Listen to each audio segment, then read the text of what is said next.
Hello everyone, আমরা আবারও চলে আসলাম একতরফা ভালোবাসা গল্পের 4 নম্বর পর্ব নিয়ে। যাই হোক, আমরা কথা না বলে সোজাসুজি গল্পতে ফিরে যাই। বেশ কিছুদিন পরে একদিন রাতে রিয়াদের আম্মা রিয়াদের ঘরে আসলো। রিয়াদ ওই সময় বই পড়ছিল। রিয়াদের আম্মাকে আসতে দেখে রিয়াদ বই রেখে আম্মার দিকে দৃষ্টি নিক্ষেপ করে বলতে লাগলো, কিছু কি বলবে আম্মা? রিয়াদের আম্মা রিয়াদের পাশে বসে বলল, হ বাজান, আমি তোরে কিছু কওয়ার লিগে আইছি। রিয়াদ বলল, কি বলবে আম্মা, বলো। রিয়াদের আম্মা এবার বলতে শুরু করলো, দেখ বাপজান, তোর আব্বাই গত হইছে মেলা দিন হইল। তোর আব্বাই শহরে ভালো কাম করতো বইলা তোর ভবিষ্যতের জন্য কিছু জমায়া রাইখা গেছে। সেই দিয়েই তো 2টা বছর আমাগো কাইটটা গেল। এখন জমানো টাকা বেশি নাই। তোর ভবিষ্যতের কথা ভাববা আমি একটা সিদ্ধান্ত নিয়ে আইছি আইজ। রিয়াদ বলল, কি সিদ্ধান্ত আম্মা? রিয়াদের আম্মা এবার বলল, জমানো টাকা যা আছে ওইগুলা দিয়া তুই একটা ব্যবসা শুরু করলে কেমন হয়? এতদিন ছোট ছিলি বললা আমি তোরে কিছু কই নাই। এখন দুনিয়াটা বোঝার বয়স হইছে তোর, তাই আমি তোরে কইলাম কথাটা। রিয়াদের আম্মার কথা সমাপ্তের পূর্বেই রিয়াদ বলে উঠল, আমি বুঝতে পারছি আম্মা, তুমি কি বলতে চাইছো। আমি তোমার কথায় রাজি। এখন কিছু না করলে ভবিষ্যতে আমাদের দুর্দিন দেখা দিবে। আব্বার অবস্থা সচ্ছল না থাকলে এখনই হয়তোবা আমাদের সেই দুর্দিন পরিণতি খুবই ভয়ঙ্কর হয়ে যেত। রিয়াদের আম্মা এতে খুশি হয়ে গেল। খুশি মনে বলতে লাগলো, আমি জানতাম আমার পোলায় ঠিকই বুঝবো। তখন আবার রিয়াদের আম্মাকে জিজ্ঞাসা করলো, হ্যাঁ আম্মা, এবার বলো কিসের ব্যবসা করলে ভালো হয়? রিয়াদের আম্মা এবার বলতে শুরু করলো, সেটা আমি আগের তো নেই ভাইব্যা রাখছি, তুই একটু ভাইব্যা দেখ। গ্যারাম দিয়া বাজারের দূরত্ব খুব একটা কম নয়। রোজ পায়ে হাইটটা গ্রামের লোকজনে বাজারে যাইতে মেলা কষ্ট হয়। এই দেখ, তোর কথা একটু ভাববা দেখ না, সপ্তাহে একদিন ছুটি পাস, ওই দিন তোর বাজারে দৌড়াইতে দৌড়াইতে আর বিশ্রাম নেওয়ার সময় থাকে না। তাই আমি বলছিলাম কি, গ্রামের মধ্যে ওই পশ্চিম পাশের দিকটাতে তোর আব্বার একটা জমি আছে, ওইখানে একটা দোকান দিলে কেমন হয়? শহর থেকে দৈনন্দিন জীবনে যা লাগে সব জিনিসপত্র নিয়ে ওখানে দোকান খুললে ব্যাপারটা কিন্তু মন্দ হয় না। স্কুল শেষ করে আইসা দোকানে বসলি, আর বন্ধের দিন তো আছেই। রিয়াদের আম্মার মুখের দিকে তাকিয়ে রিয়াদ মুচকি হাসলো। তার আম্মা সমস্ত ব্যবস্থা করেই আজকে তার কাছে এসেছে, এটা রিয়াদ খুব ভালোভাবে বুঝতে পারছে। এটা বুঝতে রিয়াদের আর কোনো কিছু বাকি রইল না। তখন আবার রিয়াদ মুখে হাসি ধরে রেখে রিয়াদের আম্মাকে বলতে লাগলো, বুদ্ধিটা খারাপ না আম্মা, বুদ্ধিটা কিন্তু অনেক ভালোই রয়েছে। এটা বলার পরে রিয়াদ কিছুক্ষণ চুপ থাকলো। তারপরে আবার কিছু সংকোচ নিয়ে পুনরায় বলতে শুরু করলো, আম্মা, একটা কথা বলবো? রিয়াদের আম্মা বলল, হ আব্বা, কি কবি ক আমারে। তখন রিয়াদ আবার বলতে শুরু করলো, আম্মা, ব্যবসাটা আমি একা করতে পারবো না। তখন রিয়াদের আম্মা আবার বলল, তুই একলা করবি কেন আব্বাজান, আমি আসি তো। রিয়াদ এবার বলতে লাগলো, আম্মা, আমি তুমি আসো এইটা অস্বীকার করতেছি না, আমি স্বীকার করতেছি যে তুমি আসো। আমি জানি আমার ভুল হলে তুমি আমাকে ঠিকই রাস্তায় নিয়ে আসবে, সুন্দর রাস্তায় নিয়ে আসবে।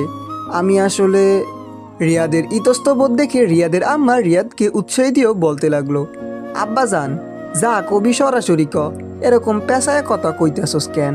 তখন রিয়াদ আবার বলতে লাগলো, আম্মা, আমি আসলে আমার সাথে জয়কে নিতে চাচ্ছি। রিয়াদের আম্মা কইল, মানে তুই জয়ের লগে ব্যবসা করতে চাস? রিয়াদ বলল, হ্যাঁ আম্মা, আমি জয়ের সাথে ব্যবসা করতে চাই। রিয়াদের আম্মা বুঝতে পারলো তার ছেলে কিছু একটা ভেবে এই সিদ্ধান্ত নিয়েছে। ছেলের উপরে তার পুরোপুরি আস্থা রয়েছে। সেই আস্থা রাখেই তিনি বললেন, তোর লগের জয়ের ব্যবসায় নিবি, তাতে তোর সমস্যা কই? তাতে তো আমার কোনো সমস্যা নাই। তখন আবার রিয়াদ বলতে লাগলো, জয়কে নিব তাতে তুমি অখুশ নও তো আম্মা? রিয়াদের আম্মা বলতে লাগলো, আমি খুশি হইম না কেন? আমার পোলার লগে আরও একজন কর্মঠ হইলে আমি তো মেলা খুশি হইমু। আমার তো এটা খুশি হওয়ারই কথা। রিয়াদ খুশি মনে রিয়াদের আম্মাকে জড়িয়ে ধরে বলতে লাগলো, সত্যি আম্মা, আমার সাথে যদি জয় থাকে তাহলে তুমি খুশি? তখন আবার রিয়াদের আম্মা বলতে লাগলো, সন্তানের খুশিতেই আব্বা আম্মা খুশি রে বাপজান, কিন্তু তোরা ভাবিস যে আব্বা আম্মায় তোগরে কোনো কাজে নিষেধ করলে তোগো স্বাধীনতায় বাধা হইয়া দাঁড়ায়। আসলে ব্যাপারটা এমন না। সব আব্বা আম্মাই চায় তাদের সন্তানরা ভালো কাজটা করুক আর খারাপ কাজটা বর্জন করুক, তাই মাঝে মধ্যে ভুল কাজে তারা বাধা হয়ে দাঁড়ায়। এতটুকু বলার পরে রিয়াদের আম্মা একটু থামলো।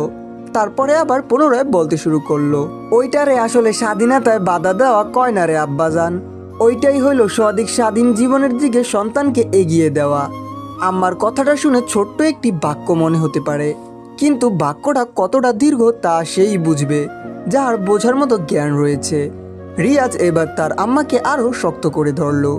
পরের দিন রিয়াদ তার ব্যবসার কথা জয়কে জানায়। যেহেতু নদী আর জয়ের প্রেমটা বিয়ে অবধি গড়িয়ে নিতে চায়, তাই জয় আর দ্বিধাবোধ করল না। জয়ও এই ব্যবসাতে রাজি হয়ে গেল।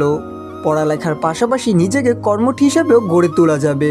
নদী, জয় এবং রিয়াদের নতুন ব্যবসা খোলার কথাটি শুনে খুব খুশি হলো। ওদের ব্যবসাটা সাফল্যের দিকে অগ্রসর হলো। সম্পর্কটাও পূর্ণতা পাবে বলে ধারণা করলো নদী। নদীর খুশি মনে রিয়াদের সামনে এগিয়ে গিয়ে হাত বাড়িয়ে দিল। রিয়াদ কৌতূহলী দৃষ্টি নিয়ে নদীর দিকে দৃষ্টি নিক্ষেপ করলো। নদী হাসির রেখা টেনে রিয়াদকে বলতে লাগলো, আরে হাতটা ধরো তো, তোমাদের নতুন ব্যবসার জন্য শুভেচ্ছা জানানোর জন্য আমি হাত বাড়িয়ে দিয়েছি। তখন আবার রিয়াদ বলতে লাগলো নদীকে, আমাকে জানাচ্ছিস কেন? যাকে জানানোর তাকে গিয়ে জানা। তখন আবার নদী বলতে লাগলো, আরে ওকে জানিয়ে কি হবে? ব্যবসার আসল হাল তো তুই, আসল হালটা তো তুইই ধরবি, ও তো শুধু নামে থাকবে। রিয়াদ, আসলে আমি সব কিছুই জানি।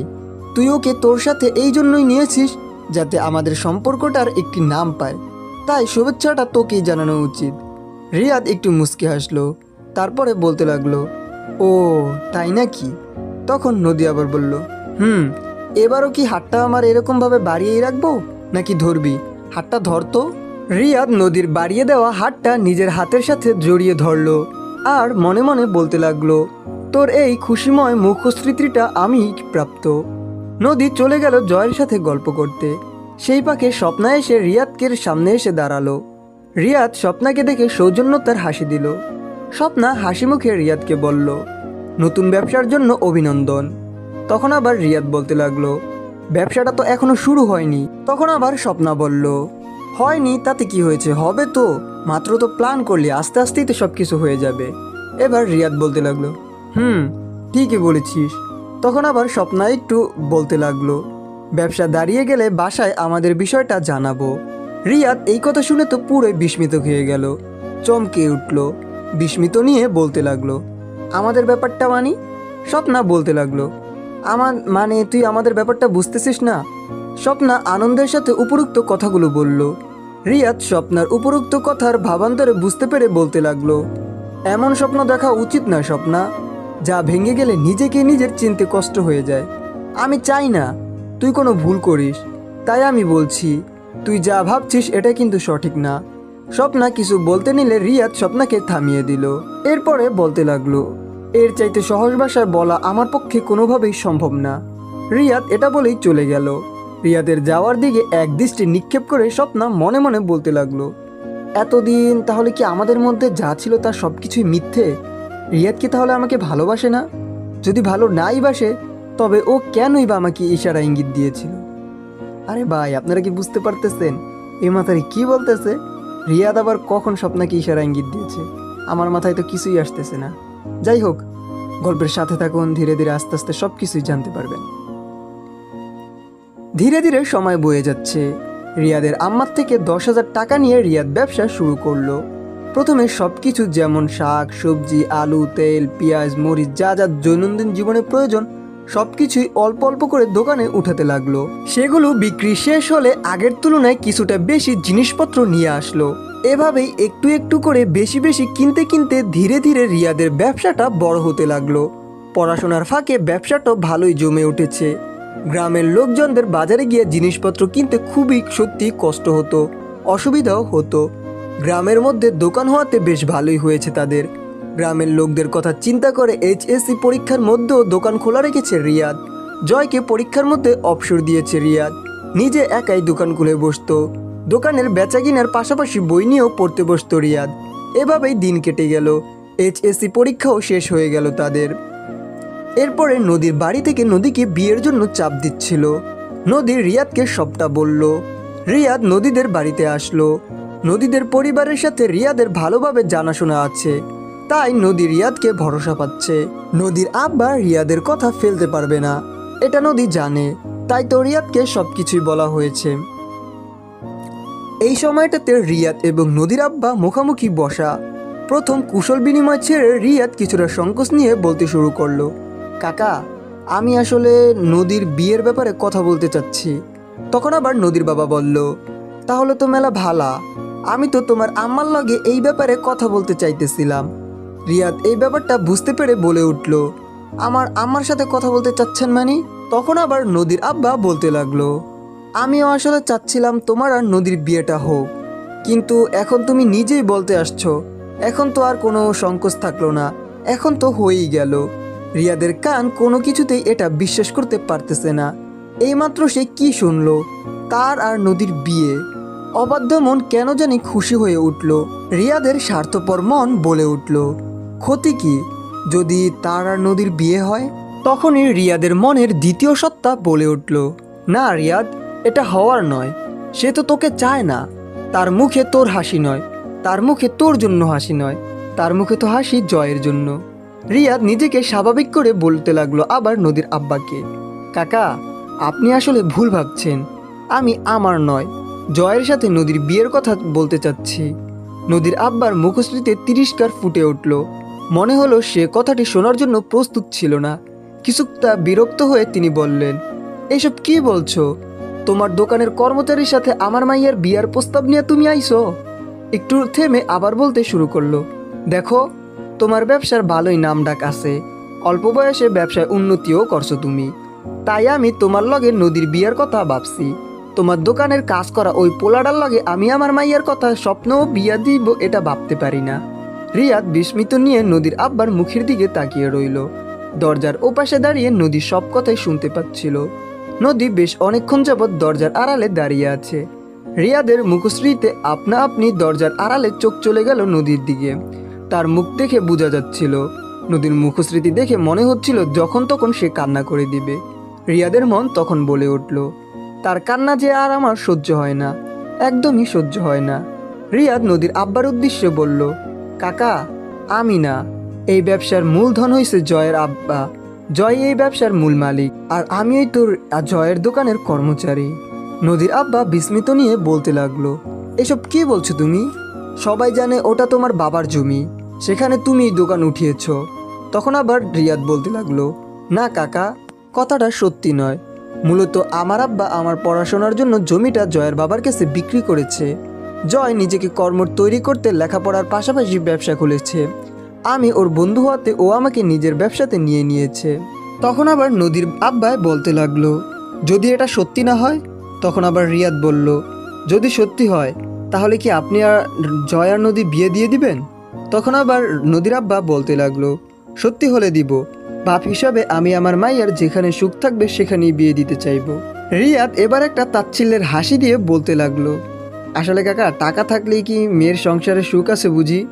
তখন নদীর আব্বা কিছুটা হতস্তবোধ হয়ে গেল। কথা কাটানোর জন্য তিনি বললেন, কি প্রমাণ আছে তোমার কাছে? ওইটা আছে জয়ের দোকান। তখন আবার রিয়াদ বলল, আপনি আমার আম্মাকে জিজ্ঞাসা করে দেখেন। নদীর আব্বা বলল, আচ্ছা চলো, এখনই আমি তোমার আম্মাকে জিজ্ঞাসা করব। তখন রিয়াদ বলতে লাগলো, এখনই? নদীর আব্বা বলল, হ্যাঁ এখনই, কোনো সমস্যা নাকি? তখন আবার রিয়াদ বলতে লাগলো, কাকা, কাল জিজ্ঞাসা করলে হয় না? তখন আমার নদীর আব্বা বলল, না, কাল না, এখনই আমি জিজ্ঞাসা করব। চলো, আজকেই যাব তোমাদের বাসায়। তখন আবার রিয়াদ বলতে লাগলো, আসলে কাকা। তখন আবার নদীর আব্বা বলতে লাগলো, আসলে নকলে বাদ দে, এখন চল তুই আমার সাথে, এখনই আমি তোদের বাসায় যাব। রিয়াদ তো পুরোপুরি বোকা বনে গেল। রিয়াদের আম্মা তো এইসব বিষয় কিছুই জানে না। তার আম্মারে এখন জিজ্ঞাসা করলে তো সত্যটা সবকিছু তার আম্মা বইলা দিবে। নদীর আব্বা নাসর বান্দা, তাই জোর করে রিয়াদকে নিজে তার বাড়িতে নিয়ে গেল। রিয়াদের আম্মা কিছু জিজ্ঞাসা করার পূর্বেই নদীর আব্বা সোজাসুজি রিয়াদের আম্মাকে জিজ্ঞাসা করলো, রিয়াদ যেই দোকানটা চালায় ওই দোকানটা কার? রিয়াদ তো ভয়ে চোখ বন্ধ করে নিল। নদীর আব্বার প্রশ্নের উত্তর শোনার জন্য আগ্রহ নিয়ে দাঁড়িয়ে রয়েছে। এরপরে রিয়াদের আম্মা যা বলল তা শোনার জন্য কেউই প্রস্তুত ছিল না। রিয়াদ চোখ মেলে বিস্মিত খেয়ে গেল, তার আম্মার মুখের দিকে তাকিয়ে রইল।